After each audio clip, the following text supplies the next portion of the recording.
statement, and we're going to have a pretty in-depth meeting, okay? But let me say, Dr. Snyder has been kind enough to receive me. I asked to come, and he says, fine, please come on in. We're going to sit down with the staff. I have my staff here. I know everything that probably has been reported in the press. You all have done a great job of letting us know. I've talked to everybody from Attorney General Bill Barr. I've spoken to Secretary of the VA, which is Robert Wilkie, and Inspector General, and the doctor here, and we want to know. We need answers, and the family needs answers. And I've spoken to the family members, and they want answers. So we're all working, hopefully, to bring this to a closure, to make sure that we find out exactly what happened, and whoever the perpetrators are, we're going to make sure they come. What's the Justice next step? is done. The next step? Yeah. The next step is we're pretty much hamstringed until we get the inspection done. Inspection General, but also the FBI is very much involved. And I can tell you that Attorney General Barr told me that they're going to put all of their resources that's needed for this to come to a conclusion as quickly as possible. So if we have them on a high priority, that we can get a conclusion as quickly as possible, because I think a year has been too long. It's too long, especially if you're a family member. And we want to make sure the timelines, we understand more what time, how many people involved, how many families are wondering now. These are all questions that need answered.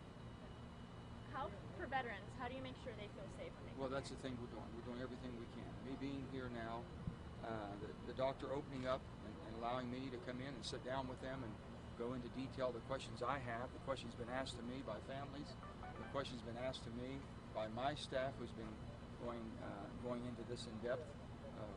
We want answers too. We all need answers. What's your biggest question about this? What do you want to see answered? My biggest question is when. When did we know that there were serious problems and allegations and serious concerns? When was the first death? When did we confirm that first death, knowing it was a homicide, intentional homicide, and not an accident? Those are things I want to know, and I think the family wants to know. So we're going to find everything that we can. That with an ongoing investigation, I'm allowed to get. They're allowed to give me so much, I guess, but I'll push as far as I can to get what's needed. Are you satisfied with the OIG and Well, here's what you have to understand. I never knew that there was a homicide involved until last week. The paper, Clarksburg VA, revealed this to me, and it became a national news. So that's the first time we knew. We knew that there was a problem a year ago. Was there anything before that? These are things that we need to know. And how many families are actually involved? How many families have been notified? Where do we stand? you mentioned the year that has elapsed a couple of times. Why do you think it took so long? Don't know. That's exactly what I want to know. But I know investigations. This is a very technical investigation. When there's the medical and the science behind medical, very technical. I understand that.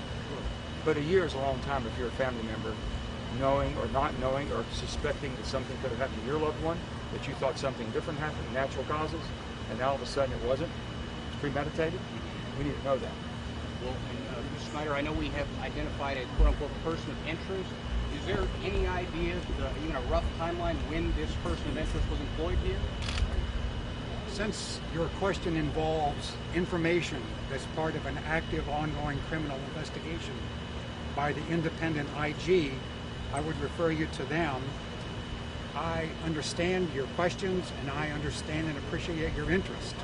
However, I want to be careful that I don't say something that impairs their investigation or might adversely affect the decisions they're making.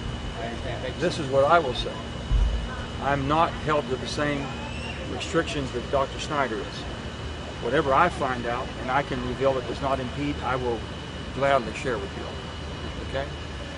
Thanks, guys. Thank you all. Thank you for your time.